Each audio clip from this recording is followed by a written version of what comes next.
Shalom saudara, sesuai tuntunan yang diterima oleh gembala kita, tahun 2025 adalah tahun penuaian, the year of harvest. Namun penuaian tidak terjadi begitu saja.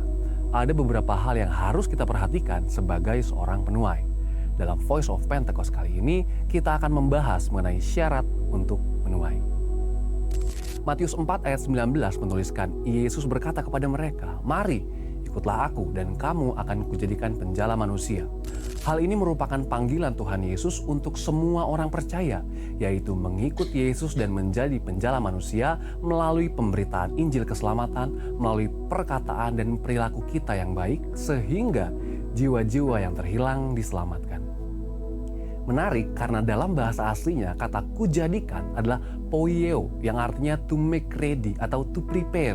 Kata ini menunjukkan bahwa sebelum orang percaya diutus untuk menjala manusia, Tuhan Yesus akan memperlengkapi mereka terlebih dahulu sampai mereka siap.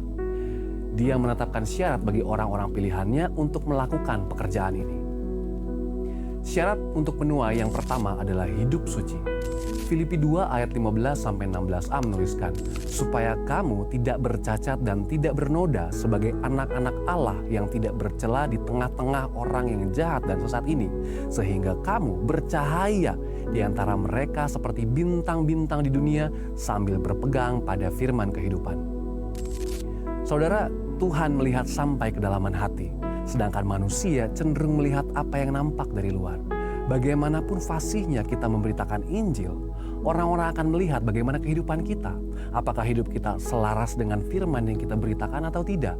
Saat orang memandang cara hidup kita selaras dengan firman Tuhan, berbeda dengan cara hidup dunia, maka mereka akan percaya akan pemberitaan kita dan akhirnya mau menerima Yesus. Syarat untuk menuai yang kedua adalah dipenuhi dengan Roh Kudus. Yohanes 15 ayat 5 menuliskan, "Akulah pokok anggur dan kamulah ranting-rantingnya. Barang siapa tinggal di dalam aku dan aku di dalam dia, ia berbuah banyak. Sebab di luar aku kamu tidak dapat berbuat apa-apa." Banyak orang percaya kepada Roh Kudus tetapi sedikit yang menyediakan tempat baginya dalam kehidupan mereka. Ketika Roh Kudus bergerak, orang percaya baik pria maupun wanita akan bernubuat. Dari yang muda sampai yang tua akan mendapat mimpi dan penglihatan. Mereka akan melakukan pekerjaan-pekerjaan yang telah Yesus lakukan, bahkan yang lebih besar sehingga nama Tuhan dimuliakan. Tuhan bergerak melalui orang percaya yang mempersiapkan diri mereka sesuai dengan firman-Nya. Nah, bagaimanakah persiapan orang percaya untuk diberdayakan Roh Kudus? Orang percaya harus dimeteraikan Roh Kudus. Ketika seorang percaya kepada karya keselamatan Tuhan Yesus di kayu salib, maka orang tersebut dimeteraikan dengan Roh Kudus sebagai jaminan keselamatan. Roh Kudus mulai berdiam di hati orang yang percaya kepada Tuhan Yesus. Lalu dibaptis Roh Kudus. Baptisan Roh Kudus bukanlah untuk keselamatan, tetapi pemberdayaan dari Roh Kudus untuk melengkapi orang percaya bagi pelayanan. Baptisan Roh Kudus terjadi sebagai penggenapan janji Tuhan kepada murid-muridnya. Baptisan Roh Kudus memberdayakan mereka menjadi saksinya. Roh Kudus memberikan kemampuan, keefektifan, keefisienan dalam kesaksian mereka. Jadi baptisan Roh Kudus sejatinya diberikan untuk pemberitaan Injil. Gereja Betel Indonesia meyakini bahwa tanda awal orang dibaptis Roh Kudus adalah berbicara dalam bahasa roh. Dan kemudian dipenuhi Roh Kudus. Pemenuhan Roh Kudus terjadi ketika seseorang membangun keintiman dengan Roh Kudus melalui doa, pujian dan penyembahan hari demi hari dan menghasilkan buah Roh Kudus. Syarat untuk menuai yang ketiga adalah bersedia diutus. 2 Korintus 5 ayat 18-20 menuliskan, "Semuanya ini dari Allah yang dengan perantaraan Kristus telah mendamaikan kita dengan dirinya dan telah mempercayakan pelayanan pendamaian itu kepada kami. Sebab di dalam Kristus Allah mendamaikan dunia dengan dirinya tanpa memperhitungkan pelanggaran mereka, dan Dia telah mempercayakan berita pendamaian itu kepada kami. Jadi kami ini utusan-utusan Kristus, sebab Allah menasihati kamu dengan perantaraan kami. Dalam nama Kristus kami meminta kepadamu, berilah dirimu didamaikan dengan Allah." Pendamaian merupakan pemulihan hubungan orang berdosa ke dalam persekutuan dengan Allah yang diterima melalui iman dan pertobatannya dalam Kristus. Tuhan sudah mendelegasikan otoritas kerajaan Allah di bumi melalui gerejanya. Gereja telah dipercayakan sekaligus bertanggung jawab atas pelayanan pendamaian, membawa semua orang untuk diperdamaikan dengan Allah. Kita sedang berada di dalam masa penuaian jiwa yang terbesar dan terakhir di akhir zaman ini. Waktu Tuhan selalu tepat untuk penuaian jiwa. Tetapi tanggung jawab dan kesiapan seorang penjala manusia sangatlah penting untuk penuaian jiwa. Sekarang saatnya kita bergerak sebagai seorang penuai. Bersiaplah, harvest now. Saudara, untuk penjelasan lebih lengkap dari tim teologi kami, silakan buka link yang ada di atas atau scan QR Code yang tersedia. Tuhan Yesus memberkati. Selamat pagi Bapak Ibu, Shalom. Senang bisa berjumpa dengan Bapak Ibu dan saudara-saudara yang terkasih di dalam Tuhan. Dan sebelum ibadah, saya ingin menyampaikan sesuatu, yaitu biasanya di dalam ibadah, pemimpin pujian sering mengajak kita untuk mengangkat tangan. Dan ternyata mengangkat tangan dalam bahasa Ibraninya disebut yadah. Yadah bisa berarti mengangkat tangan untuk memuji Tuhan. Yadah juga berarti mengangkat tangan untuk bersyukur. Dan yadah juga berarti mengangkat tangan minta belas kasihan Tuhan. Jadi apabila ada Bapak Ibu yang mungkin pernah bertanya-tanya mengapa pemimpin pujian sering mengajak kita mengangkat tangan, mulai sekarang biarlah kita tahu apa itu mengangkat tangan. Kita mengangkat tangan untuk memuji Tuhan, untuk bersyukur dan minta belas kasihan. Saya undang Bapak Ibu untuk bangkit berdiri, kita akan mulai ibadah ini. Bapa yang baik, ini kami anak-anak-Mu. Kami bersyukur Bapa, kalau di pagi hari ini kami boleh berkumpul, beribadah bersama-sama dengan saudara-saudara seiman. Kami ingin memberikan pujian dan penyembahan kami yang terbaik untuk menyenangkan hati-Mu Bapa. Kami juga ingin mendengarkan sebagian dari firman-Mu yang akan disampaikan pada hari ini.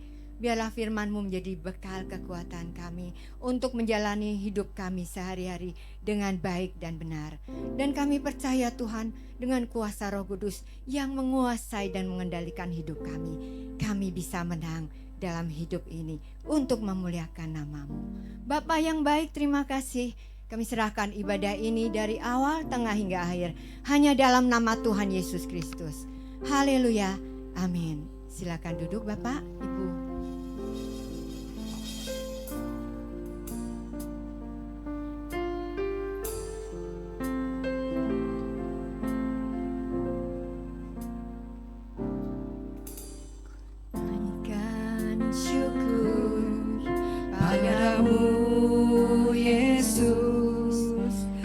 Sembah sujud kepadamu Tuhan, di hadapan tata kemuliaan-Mu. Ku tinggikan, ku agungkan selamanya. Ku naikkan syukur padamu Yesus, ku sembah sujud kepadamu Tuhan, di hadapan tata kemuliaan-Mu. Ku tinggikan, ku agungkan selamanya. Segala puji syukur bagimu, ku tinggikan,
kemuliaan-Mu ku tinggikan, ku agungkan selamanya. Segala puji syukur, Segala puji syukur bagi-Mu, ku tinggikan nama-Mu selalu. Kemuliaan hanya bagi-Mu, terpujilah nama-Mu. Segala puji syukur bagi-Mu, ku tinggikan nama-Mu selalu. Kemuliaan hanya bagi-Mu, terpujilah nama-Mu. kemuliaan hanya bagi-Mu. Kemuliaan hanya bagi-Mu, terpujilah nama-Mu. Kemuliaan hanya bagi-Mu, terpujilah nama-Mu. Mari sembah Dia.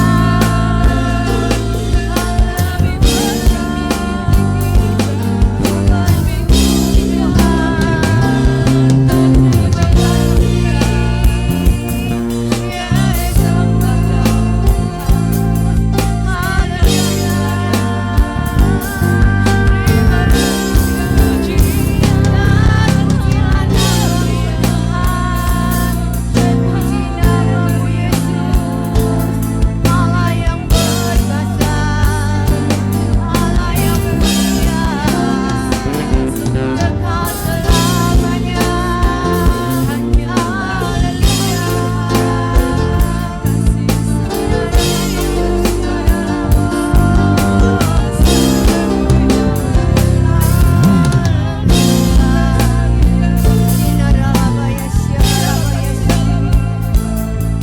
Kami bersyukur, kami sembah Engkau. Haleluya. Haleluya. Terpuji-pujilah nama-Mu, Yesus.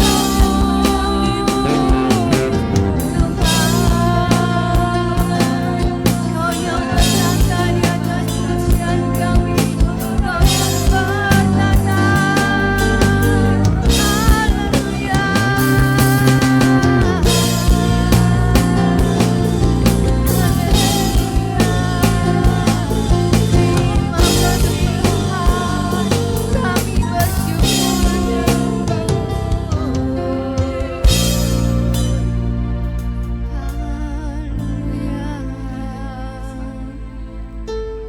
Engkau baik, hanya Kau pusat pujianku.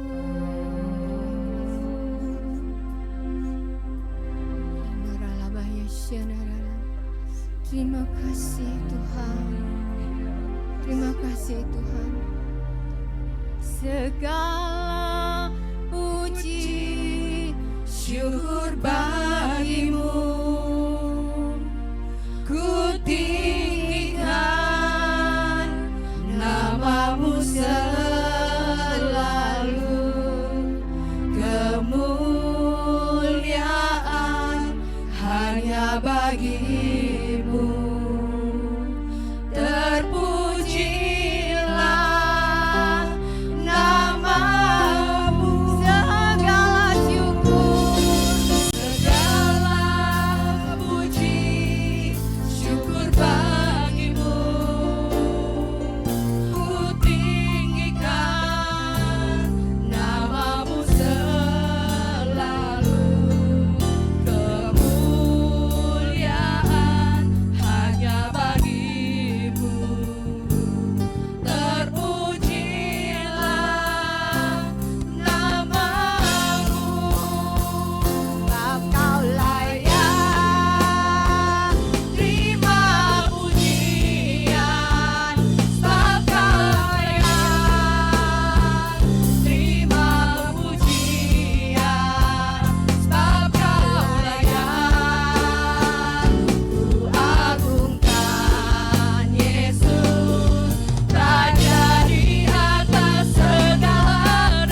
Engkaulah Raja di atas segala raja.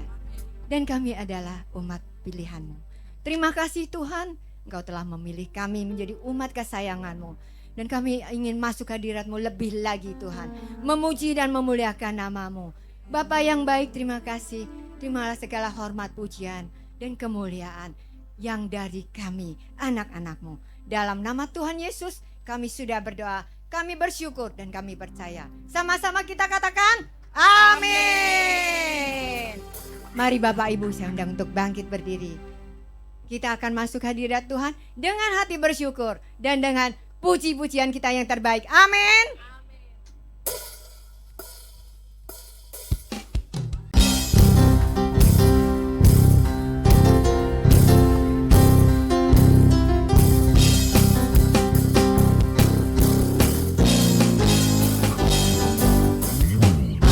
Hadiratnya dengan hati bersyukur, masuk gerbangnya dengan pujian, bermazmurlah bagi Dia, nyanyikan nyanyian baru, bersukacita sekarang menyembah-Nya. Masuk hadiratnya dengan hati bersyukur, masuk gerbangnya dengan pujian, bermazmurlah bagi Dia, nyanyikan nyanyian baru, bersukacita sekarang tinggikan Dia. Saat hati bersyukur dan jiwa pun bersuka, hadirat Allah nyata dalam pujian.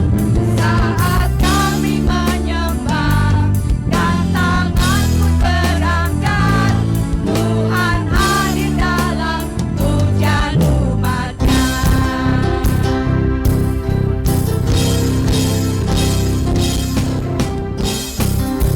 Mari masuk hadirat Tuhan. Hadiratnya dengan hati bersyukur, masuk gerbangnya dengan pujian, bermazmurlah bagi Dia, nyanyikan nyanyian baru, bersukacita sekarang menyembah-Nya.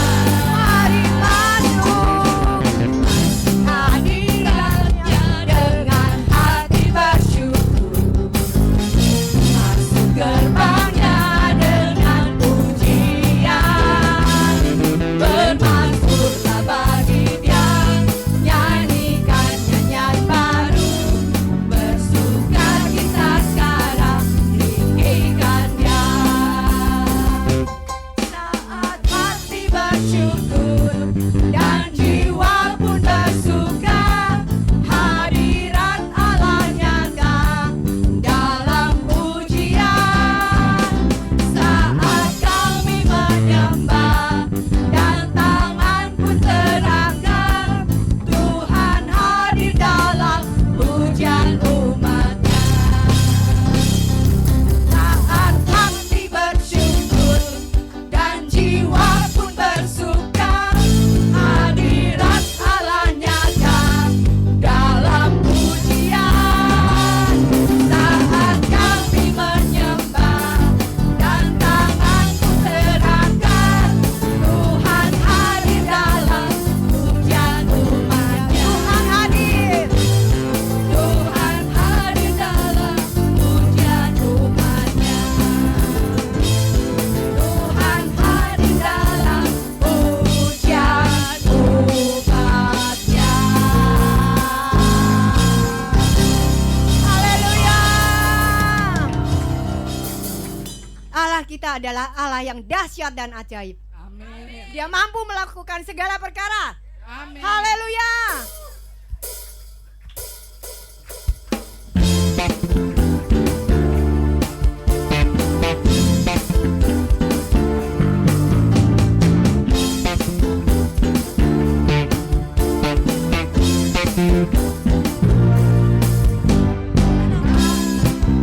Pernah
ibu saudara.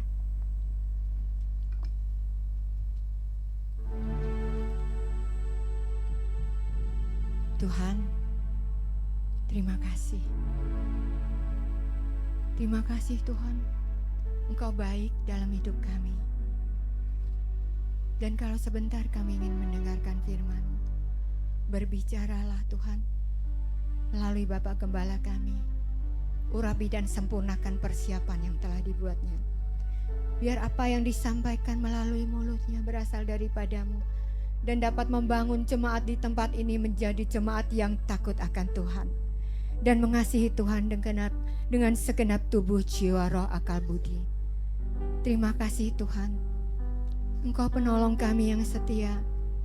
Dalam keadaan dan situasi apapun, Engkau selalu menolong dan menyertai kami. Makasih Tuhan. Dalam nama-Mu Tuhan Yesus kami siap mendengar firman.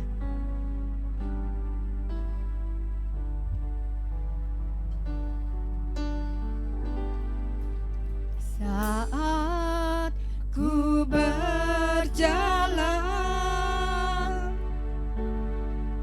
kasih-Mu menerangi langkahku.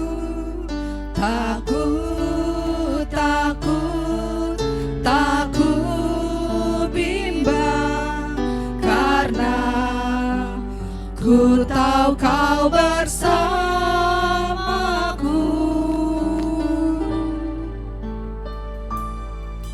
Saat ku berjalan, kasih-Mu menerangi langkahku. Tak ku bimbang, karena ku tahu Kau bersamaku. Kau lebih tahu yang terbaik bagiku. Kau lebih sanggup pulihkan hidupku. Ku berserah, ku percaya, hanya Yesus penolong yang setia. Mari Bapak Ibu kita naikkan pujian ini. Saat ku berjalan, kasih-Mu menerangi langkahku. Tak ku bimbang, karena ku tahu Kau bersamaku. Kau lebih tahu yang terbaik bagiku. Kau lebih sanggup pulihkan hidupku. Ku berserah, ku percaya, hanya Yesus penolong yang setia. Terima kasih Tuhan. Kami bersyukur selalu. Kami bersyukur memiliki penolong yang setia. Tuhan, tuntun kami senantiasa. Pegang kami dengan tangan kami, agar kami tidak pernah melenceng ke kanan maupun ke kiri. Terima kasih Tuhan. Dalam nama Yesus. Haleluya. Saya undang Bapak Ibu untuk bangkit berdiri. Kau lebih tahu yang terbaik bagiku. Kau lebih sanggup pulihkan hidupku. Ku berserah, ku percaya,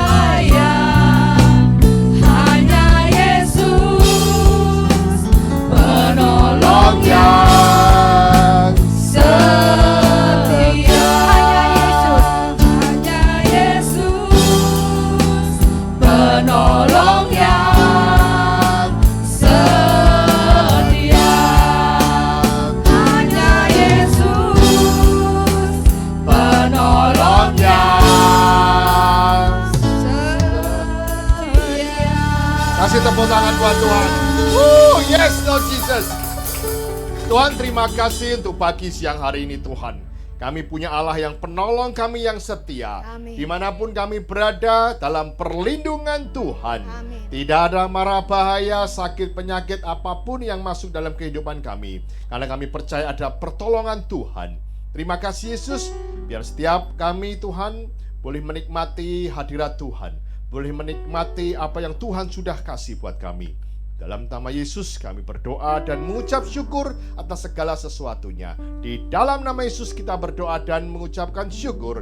Kita yang percaya dan diberkati sama-sama katakan amin. Shalom. Silakan duduk Bapak Ibu sekalian. Apa kabar? Luar biasa. Ini kelihatan tampang-tampang yang gak mudik nih kelihatannya ya. Semua ada di Jakarta, termasuk saya ya. Walaupun saya orang Semarang, tapi kita nggak mudik. Kenapa? Karena kita ke Semarang sudah beberapa kali sering, bukan setahun sekali, tapi beberapa bulan selalu kita ke Semarang. Jadi bukan sesuatu yang menurut saya ya biasalah, tapi kelihatannya kok di Jakarta enak juga ya Bapak Ibu sekalian. Semuanya lagi sepi jalanan, kita bisa keliling Jakarta minggu-minggu ini. Tapi kita belajar Bapak Ibu sekalian, kalau tema khotbah saya hari ini adalah apa itu? Pulang kampung. Nah, ini katanya waktu saya dengar Tuhan kasih khotbah apa ini? Pulang kampung. Ya, mudik katanya, cocok kelihatannya ya. Kalau kita ngomong pulang kampung, semua pasti punya kampung. Tapi ada yang bilang, enggak Pak, saya orang Jakarta, orang Betawi. Ya kampungnya sudah bukan kampung lagi. Saya pun orang Semarang, sekarang pun bukan kampung ya. Semarang juga jadi kota yang besar. Tapi istilahnya mudik pulang kampung. Ya Bapak Ibu sekalian, kalau kita lihat dalam Alkitab ada menceritakan beberapa kali Yesus itu pernah pulang kampung. Ya, bukan cuma Yesus tapi juga yang namanya Yusuf dan Maria. Ayo kita lihat Bapak Ibu sekalian supaya kita mengerti bahwa bagaimana itu tentang kehidupan Yesus, bagaimana pelayanan Tuhan. Kalau kita melihat pertama, Yesus itu lahir di Bethlehem, ya, di sebuah kota kecil di Yudea, tapi dia dibesarkan di Nazaret. Sama saya ini orang Semarang, lahir. Ya, memang saya dibesarkan di Semarang juga, tapi ada beberapa teman yang saya pernah punya, dia bilang apa? Kamu orang Semarang? Enggak, cuma numpang lahir katanya. Besarnya di Jakarta katanya. Brojol terus bapaknya pulang ke Jakarta. Dan ini ternyata terjadi sama yang namanya Yesus. Ya, kenapa dia lahir di Bethlehem? Ternyata cuma numpang brojol lahir.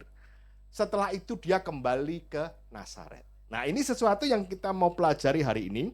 Ya, lihat Bapak Ibu sekalian, next, lihat katakan apa?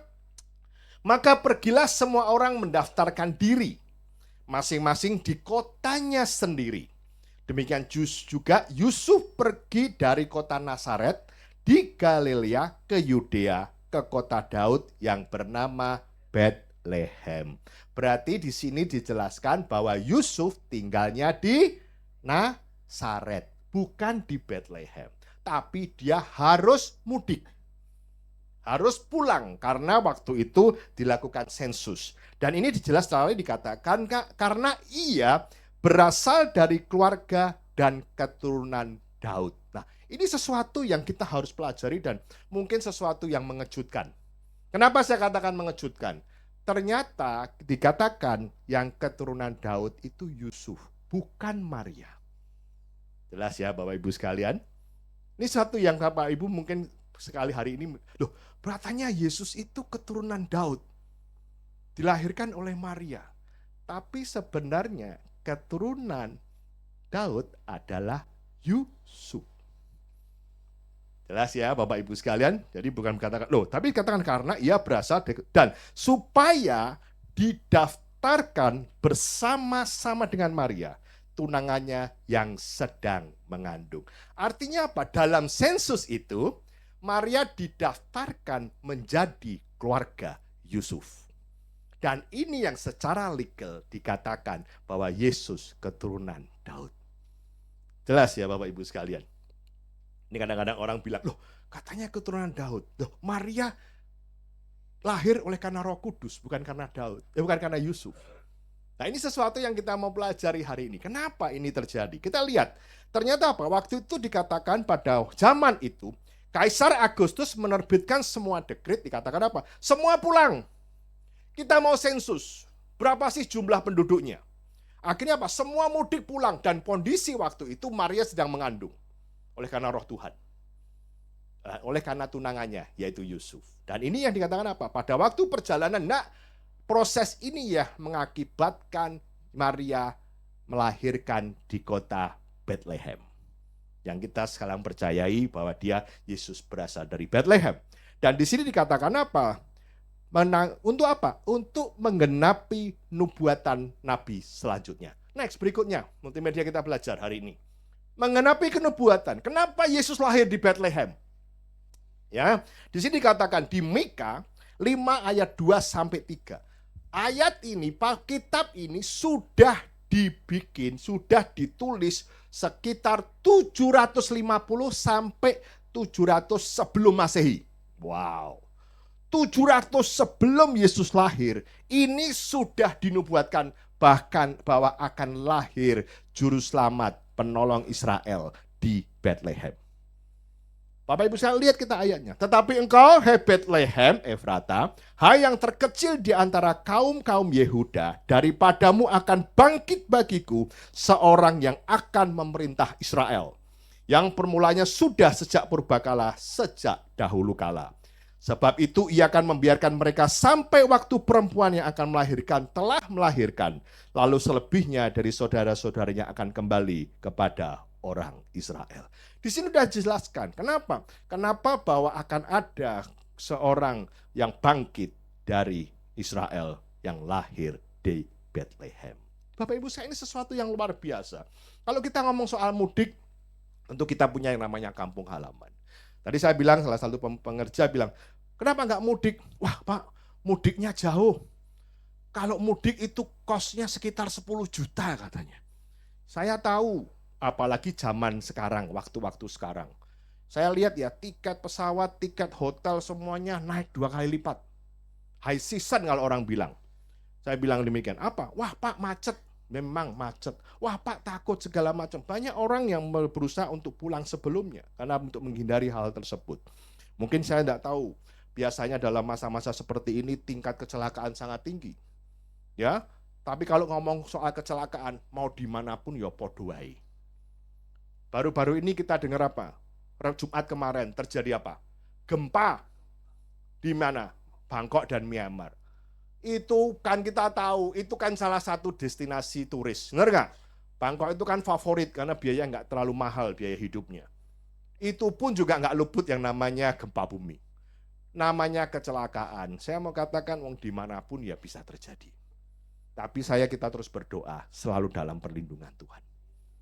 Ya, kita dimanapun minta berdoa dalam perlindungan Tuhan. Dan di sini dikatakan apa? Pada waktu itu terjadi, Yesus dia lahirkan.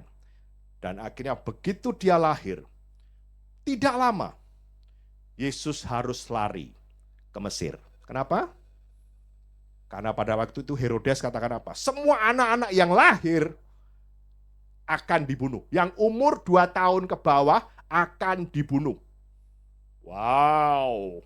Akhirnya apa yang terjadi? Yusuf sekeluarga lari ke Mesir. Ini ada kisahnya Bapak Ibu sekalian. Kita mau belajar mengenai bagaimana asal-usul dari di mana kelahiran Yesus. Dikatakan apa? Yusuf, Maria mereka pergi karena membunuh anak kecil. Tapi apa yang waktu dia menunggu di Mesir? Setelah dia mendengar bahwa Herodes sudah mati dan digantikan oleh anaknya, keluarga ini bukan kembali ke Bethlehem, tapi dia kembali ke Nazaret. Bapak Ibu sekalian, kita bisa tahu asal-usul dari Yesus, di mana dia dilahirkan dan di mana dia tumbuh. Jadi, kalau kita melihat Bethlehem adalah kota yang kecil, tapi menjadi makna yang penting bagi umat Kristen. Dan Nazaret di tempat di mana Yesus dibesarkan dikenal sebagai tempat asalnya, yang makanya Yesus dikenal Yesus orang Nazaret. Saya orang Semarang, tapi sekarang kalau orang bilang, Hari di mana? Orang Kelapa Gading katanya. Hari dari mana? Dari Kelapa Gading. Ya, kalau saya ke Semarang bilang, oh hari mana? Hari Kelapa Gading. Ya, dia tahu saya orang Semarang, tapi disebutnya beberapa kali saya orang Kelapa Gading, orang Jakarta. Ya memang kenapa saya sekarang tinggal di sini. Nah, pada waktu itu Yesus pun dia mulai tumbuh, dia ada di Nazaret. Nah, saya belum masuk dalam khotbah saya. Kenapa? Karena saya mau menceritakan bagaimana Yesus lahir dan di mana dia bertumbuh. Nah, ini adalah mengenai kita next berikutnya. Ini adalah khotbah saya. Ini adalah suatu kisah yang menarik. Bagaimana pada waktu Yesus pulang kampung, dia mengajar.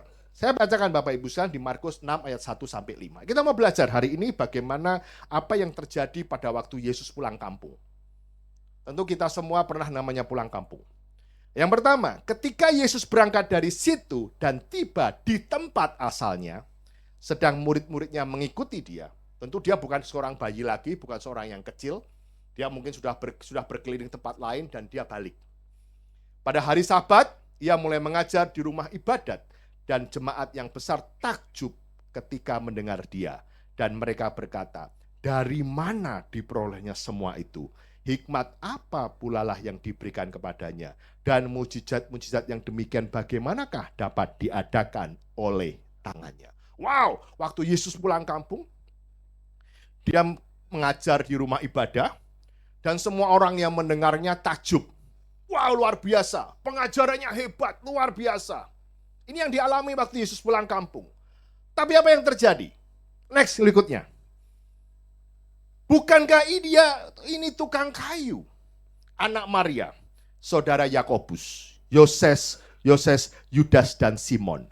Dan bukankah saudara-saudara yang perempuan ada bersama dengan kita? Lalu mereka kecewa dan menolak dia. Wow, Bapak Ibu sekalian, kita melihat bagaimana apa yang terjadi pada waktu Yesus dia pulang kampung. Pada waktu Yesus mengajar, begitu orang-orang melihat, dan saya akan next berikutnya dulu, ayat yang keempat, next berikutnya. Maka Yesus berkata kepada mereka, seorang nabi dihormati di mana-mana, kecuali di tempat asalnya sendiri, di antara kaum keluarganya dan rumahnya. Ia tidak dapat mengadakan satu mujizat pun di sana, kecuali menyembuhkan beberapa orang sakit dengan meletakkan tangannya atas mereka. Bapak Ibu sekalian, kalau kita melihat apa yang terjadi dalam kondisi Yesus waktu itu, dia pulang kampung. Kita pernah mengalami pulang kampung.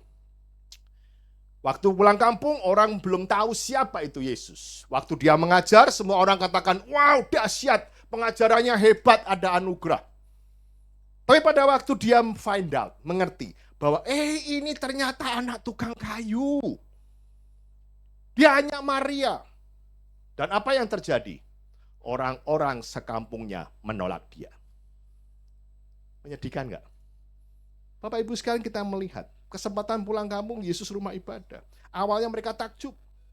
Dan akhirnya mereka melihat apa? Menolak setelah dia tahu siapa itu Yesus. Dan Yesus mengatakan dia mengkritik keras. Harusnya mereka bangga dong. Kalau ada orang sekampungnya yang menjadi orang yang top.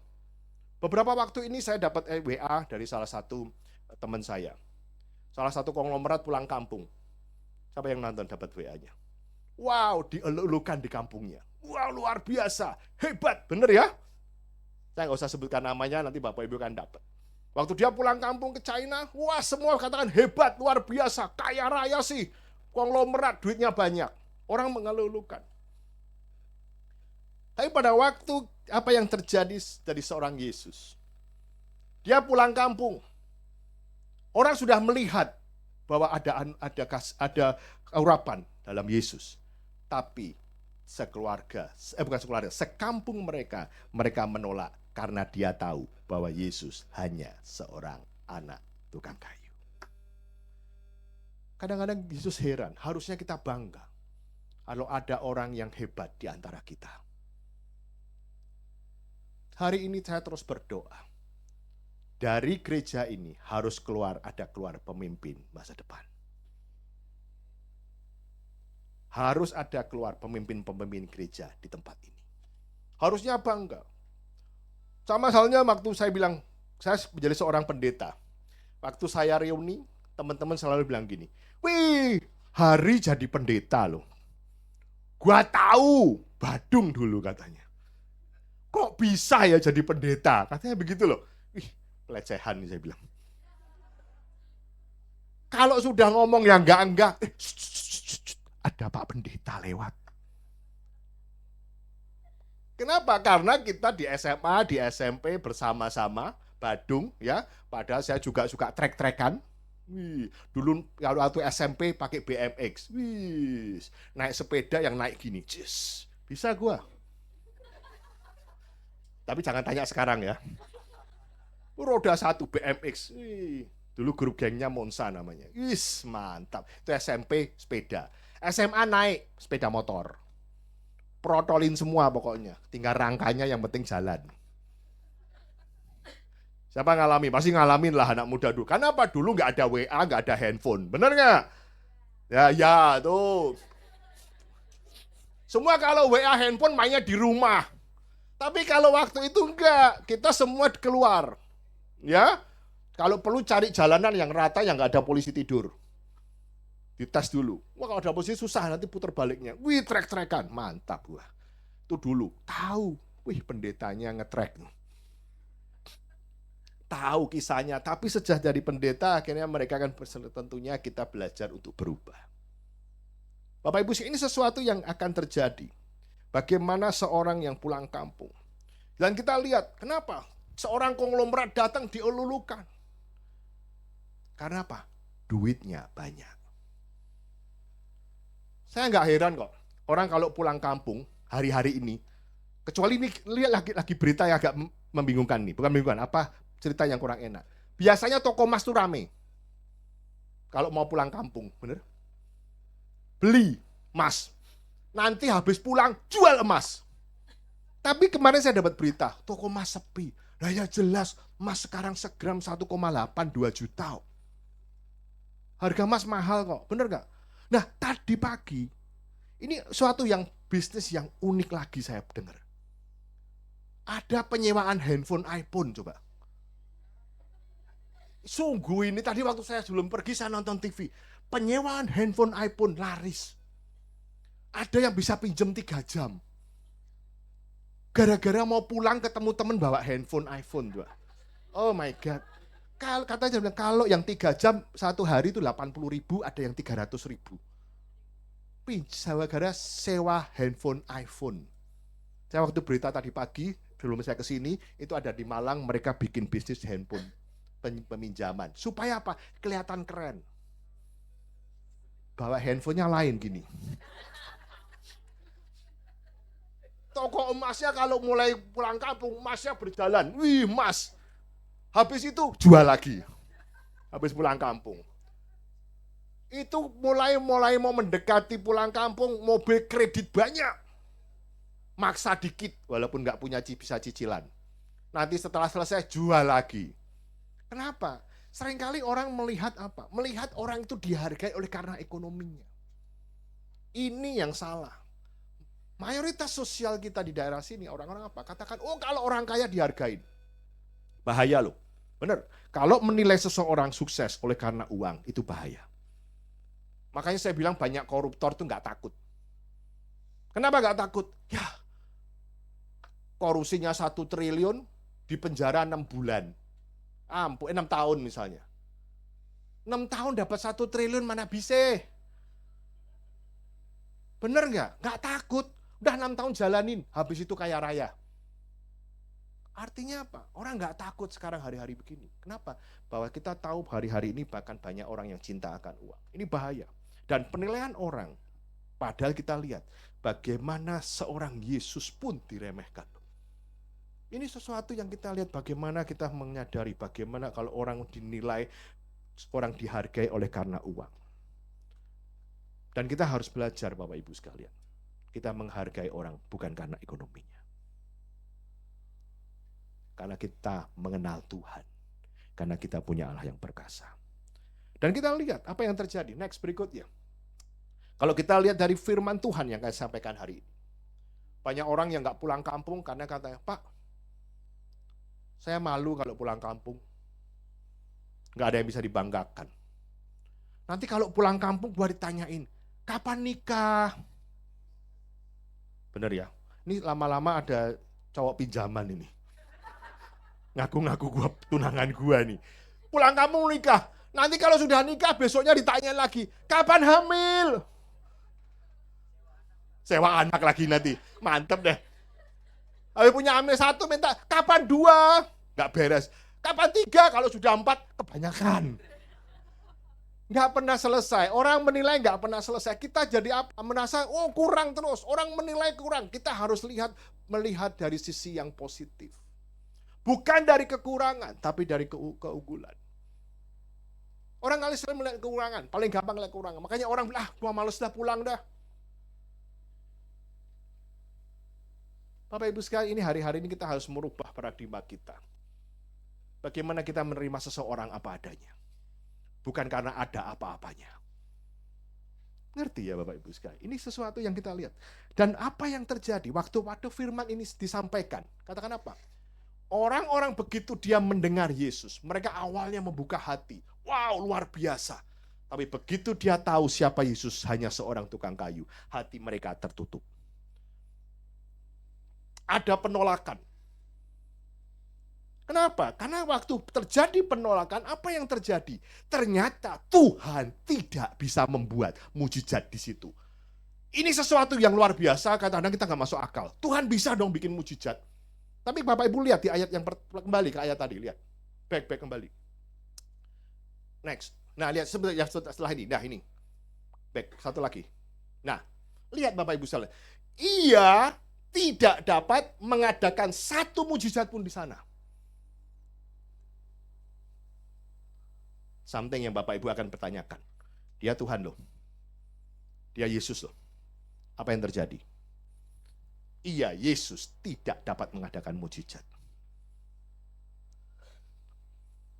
Ini pelajaran Alkitab yang mungkin Bapak Ibu harus pelajari dalam-dalam dan hati-hati. Kecuali menyembuhkan beberapa orang sakit, tapi dengan meletakkan tangannya di atas mereka. Artinya apa? Mujizat tetap bisa terjadi, asal orang ini membuka hatinya dan mau ditumpangin tangan. Kalau selama ini Yesus katakan apa? Pulanglah, engkau sudah disembuhkan. Tanpa ditumpangin tangan, benar gak? Hanya ucapan Yesus pun sembuh. Pada waktu Romawi punya karyawan budak, pulanglah, budakmu sudah sembuh karena imanmu. Apakah Yesus menumpangi budaknya? No. Dengan ucapannya saja, mujizat terjadi. Tapi apa yang terjadi di kampung halamannya? Tidak bisa terjadi mujizat. Mujizat tapi dikatakan tetap bisa menjadi mujizat.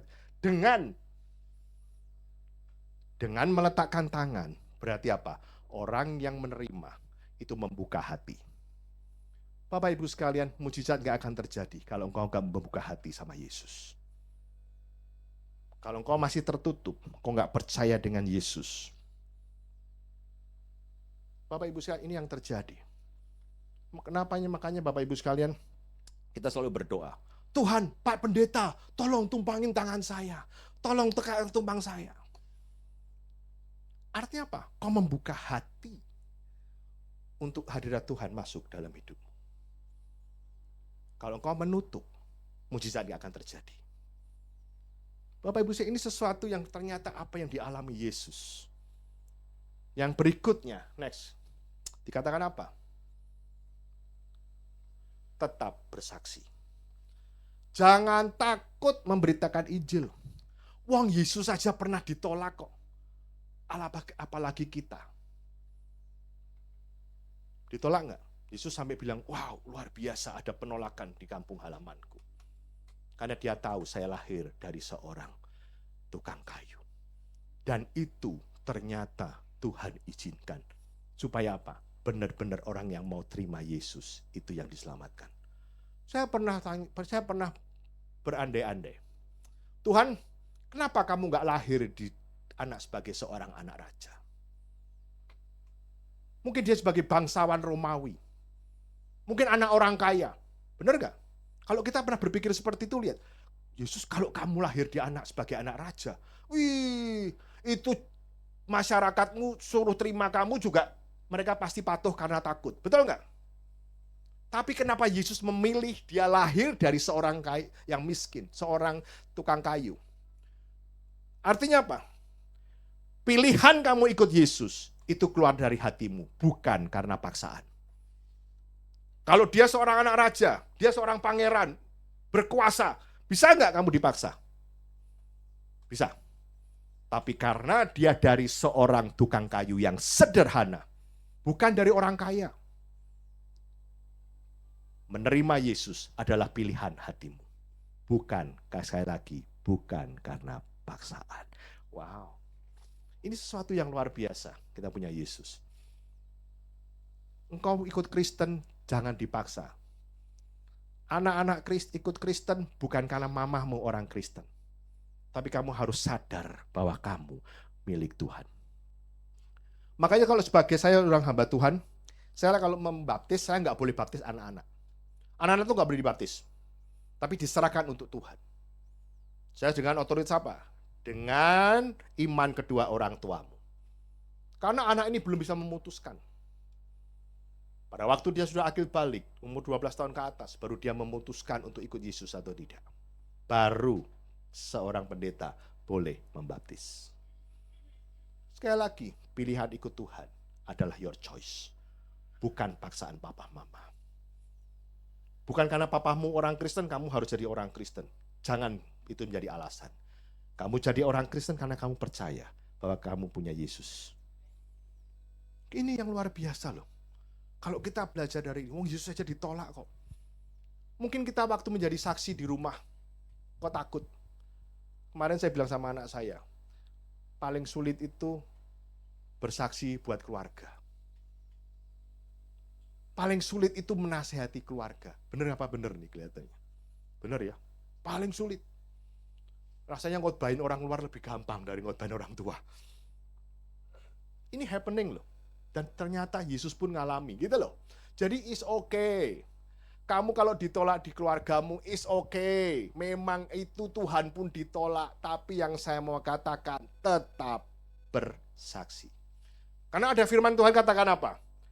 Setiap ucapanmu ayat yang keluar tidak akan kembali dengan sia-sia. Wow. Wes ngomong wae karepmu. Kamu mau terima atau enggak terserah kamu. Tapi bagian saya sudah menyampaikan. Ngerti Bapak Ibu? Saya tahu kok Bapak Ibu. Kita dari mungkin keluarga yang berbeda.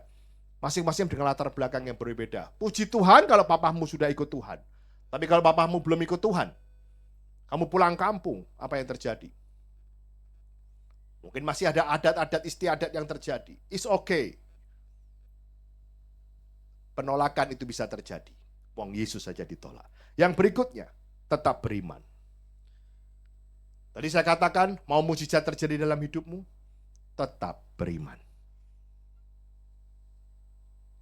Jangan kau lihat siapa yang menyampaikan. Kadang-kadang kita lihat, apakah kita pernah menolak Yesus dalam hidup kita. Apakah kita mau membuka hati kita, bimbingan Tuhan.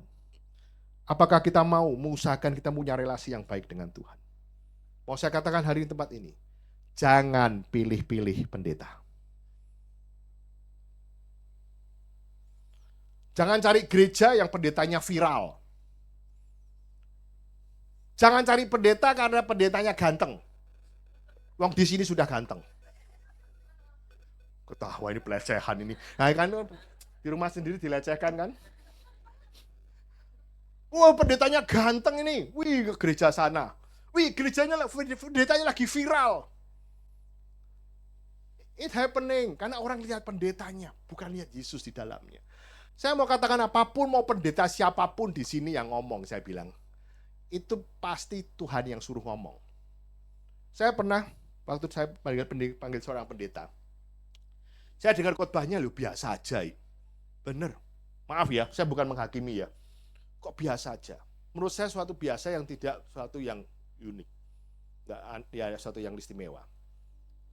Tapi pada waktu itu beberapa orang maju ke depan, dia ketemu pendetanya bilang apa? Pak, thank you ya. Aku diberkati dengan khotbahmu. Langsung saya merasa ditampar. Ternyata mungkin khotbah yang disampaikan is not for everybody. Mungkin hanya untuk beberapa orang pada saat itu. Ternyata itu adalah suatu tamparan Tuhan. Saya pikir biasa-biasa, ternyata menjadi berkat buat 1-2 orang. It happening. Makanya kalau kita lihat firman Tuhan yang diberikan, jangan dipilih-pilih. Apalagi sekarang zamannya online. Benar nggak? Online itu kalau yang tulisannya bagaimana diberkati, berlimpah-limpah. Wah, viewernya banyak. Dikliknya banyak. Tapi kalau khotbahnya judulnya hidup dalam padang gurun. Gak ada yang mau. Sepi. Makanya itu loh gara-gara itu. Sekarang kalau di YouTube itu kasih judul yang heboh-heboh. Dalamnya padahal gak ada apa-apanya. Biar diklik, benar gak? Makanya saya cari pulang kampung. Ini heboh nih pulang kampung. Khotbahnya kok pulang kampung, Pak, katanya. Ya biarinlah pulang kampung. Ya, khotbah kok pulang kampung. Ya. Orang bilang pulang kampung. Oh, gua tahu nih. Pulang ke sorga, katanya. Kampung kita di sorga. Siapa yang kampungnya di sorga? Loh, enggak amin, amin. Pulang kampung di sorga. Makanya jangan pulang kampung. Kita enggak pulang kampung kan? Nanti pulang kampung di surga. Nanti belum waktunya kita pulang kampung. Ya, Bapak Ibu sekalian, kita percaya bahwa kita jangan kendor. Tetap setia bersaksi. Walaupun ada tantangan. Tantangan itu biasa. Wong Yesus saja ditolak kok. Apalagi kita. Dan apa yang dilakukan? Apakah Yesus pernah kendor? No. Dan apa yang dilakukan? Dia tetap mengadakan mujizat di tempat-tempat yang lain. Dan ini sesuatu yang kita mau pelajari hari ini. Kalau kita mau diberkati Tuhan, buka hatimu. Jangan tutup hatimu. Jangan pilih-pilih, pendeta hebat, pendetanya hebat. Hati-hati. Kita mau Yesus yang hebat. Bukan pendetanya yang hebat. Kenapa? Kadang-kadang mencuri kemuliaan Tuhan. Dan Yesus pun mungkin waktu itu belum terkenal seperti sekarang. Gak ada WA, gak ada grup, gak ada dia. Semuanya masih harus ke tempat-tempat. Mungkin orang waktu dia khotbah, dia gak tahu bahwa itu Yesus. Nah, kalau sekarang pendetanya kan nongol terus di media sosial. Gak ada, gak tahu. Mungkin Yesus, tapi dia mendengarkan bagaimana mujizat. Bagaimana punya hak karunia. Tapi pada waktu dia tahu dia seorang yang sederhana, orang yang mungkin anak orang kaya, orang tukang kayu. Tiba-tiba dia tidak menghargai. Saya mau katakan sekali lagi. Setiap kita harus melihat hadirat Tuhan. Bukan oleh karena pendetanya. Next, berikutnya. Tetap setialah bersaksi. Meskipun banyak tantangan. Kita siap pulang kampung. Yang nggak pulang kampung, kita enjoy Jakarta. Tapi jangan pernah takut. Jangan menilai orang dari segi ekonominya. Tapi biar dia karena dia anak Tuhan yang mengenal Tuhan. Bapak Ibu sekalian, tetap semangat, jangan kendor, dan setialah bersaksi. Cus. Mantap. Mari saya akan berdoa. Mari kita berdoa. Tuhan, terima kasih untuk firman-Mu yang sederhana ini Tuhan. Pulang kampung Tuhan. Kami mau menjadi saksi di keluarga kami Tuhan. Dimanapun kami ditempatkan, kami mau menjadi saksi. Mungkin terjadi penolakan di antara keluarga kami. Mungkin ada keluarga kami yang belum kenal Tuhan. Tapi kami menjadi berkat buat kampung tempat tinggal kami.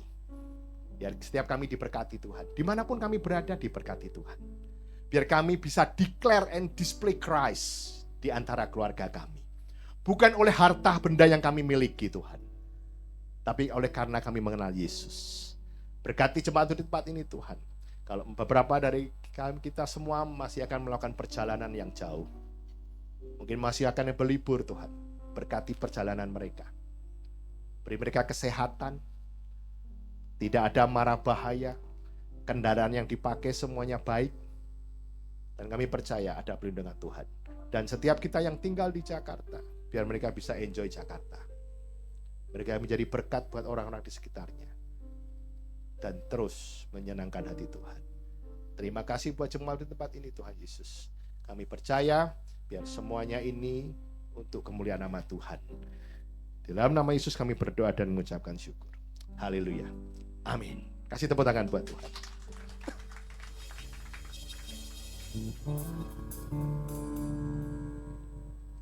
Puji Tuhan, kita telah mendengarkan firman Tuhan. yang sungguh memberkati kita, memberikan semangat yang baru untuk kita yang tidak pulang kampung maupun yang pulang kampung. Kita akan berdoa untuk persembahan. Oke, Bapak Ibu sekalian, saya akan berdoa untuk persembahan yang akan Bapak Ibu siapkan. Nanti amplop bisa dimasukkan di belakang. Saya akan berdoa. Tuhan, kami mengucap syukur Tuhan atas berkat yang Tuhan berikan buat kami. Kalau kami ada sampai hari ini, semuanya oleh karena berkat Tuhan. Biar kami Tuhan, kami akan menyiapkan Tuhan benih-benih yang akan ditabur Tuhan. Tuhan akan melipat kali gandakan Tuhan. Berkat yang melimpah atas kehidupan mereka, ekonomi yang baik, keluarga yang baik, dan kesehatan yang baik. Terima kasih, berkati apa yang mereka lakukan dan mereka kerjakan, Tuhan buat berhasil. Di dalam nama Yesus kami siap menabur untuk pekerjaan Tuhan. Haleluya. Amin.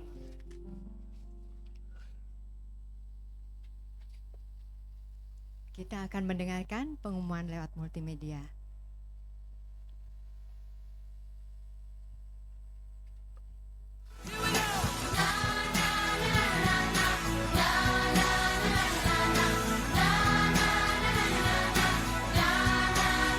Shalom jemaat GBI Gading Mills Residence yang terkasih. Berikut kegiatan sepekan GBI GNR Alamanda.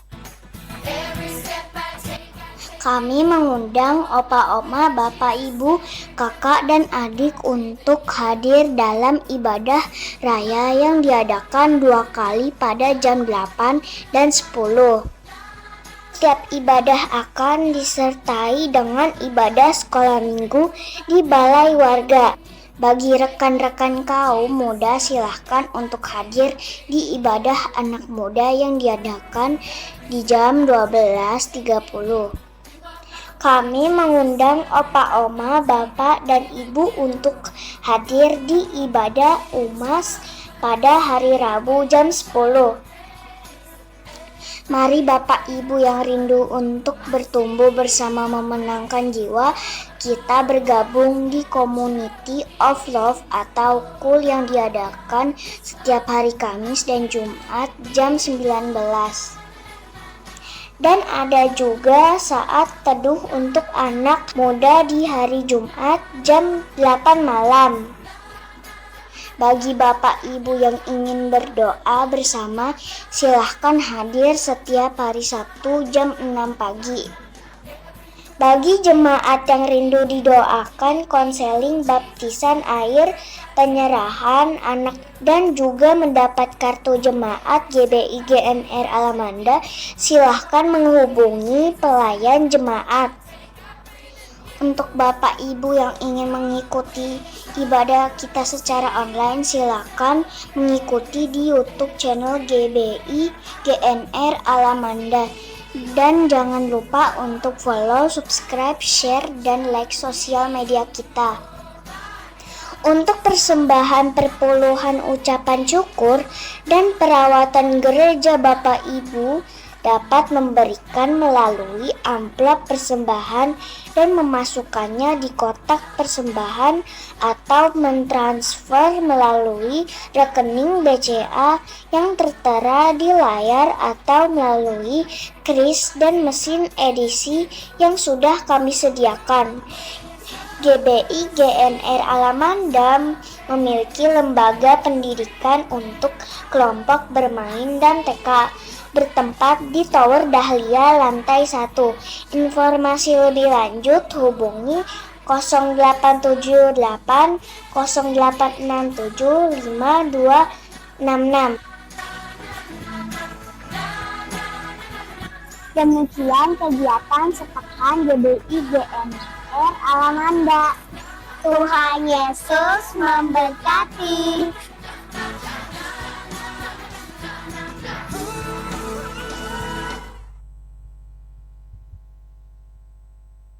Shalom saudara-saudara.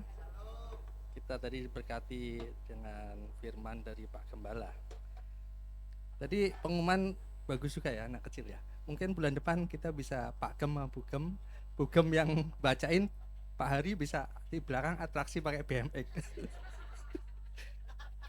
Saya nggak nyangka loh ternyata pembala kita dulu jago naik sepeda BMX. Untuk kali ini kita akan mengundi 2 karena ibadah cuma sekali, jadi langsung kita ambil 2. Nanti hadiah akan diserahkan oleh Pak Gembala. Saya akan minta Ibu buat ngambil.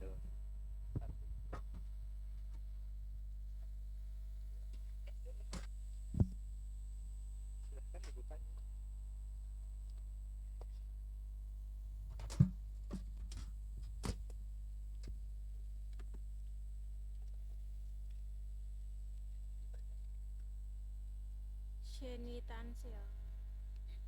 Sieni Tansil ada? Ya, silahkan maju. Satu lagi, Ibu silahkan ambil.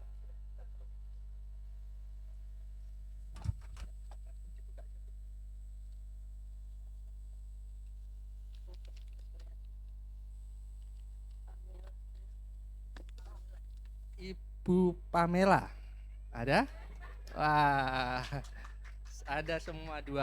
Dia akan serahkan oleh Pak Gembala kita.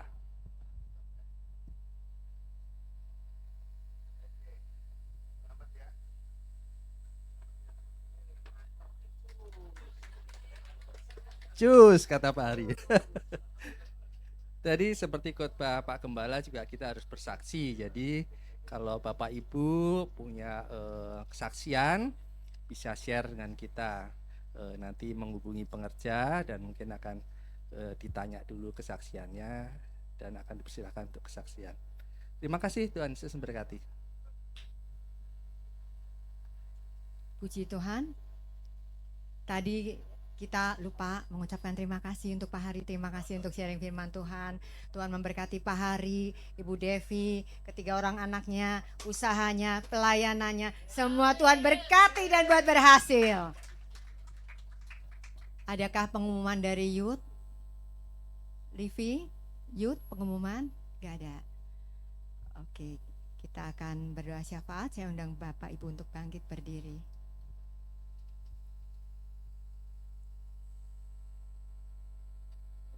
Tuhan Yesus, terima kasih untuk hari ini.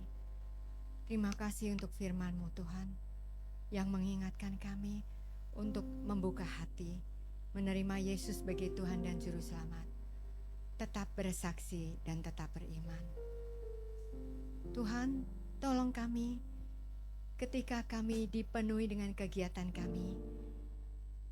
Mungkin kami akan lupa, tapi biarlah Roh Kudus yang akan mengingatkan kami bahwa kami juga harus bersaksi, memberitakan Injil-Mu Tuhan.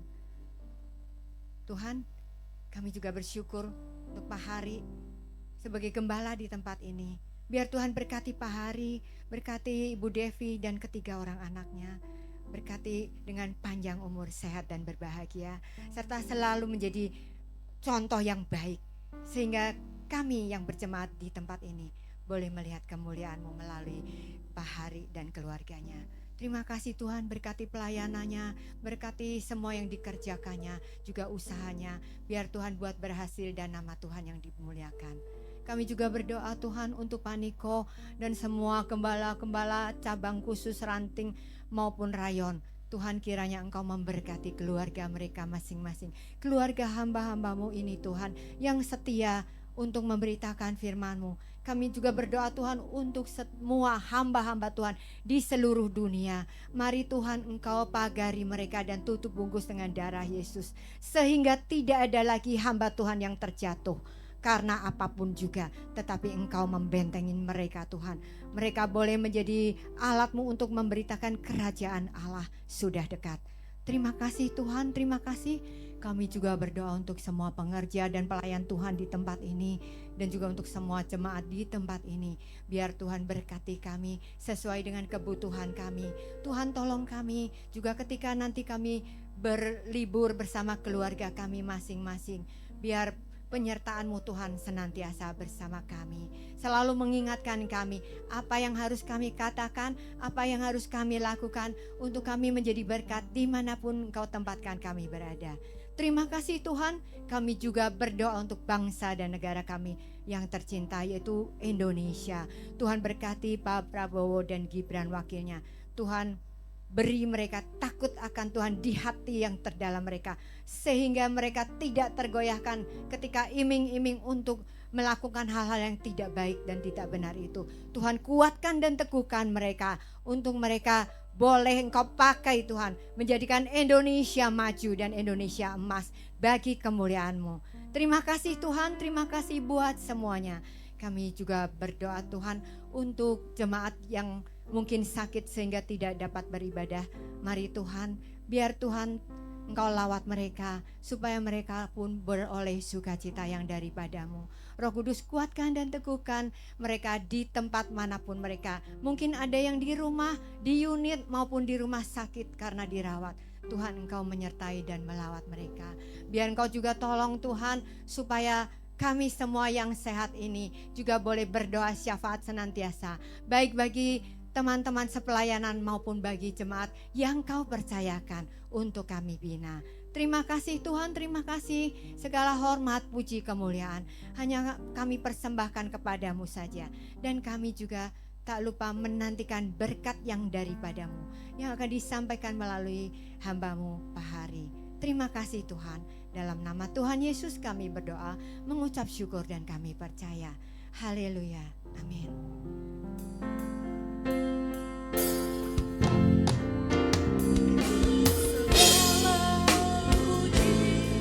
Syukur bagimu, ku tinggikan namamu selalu.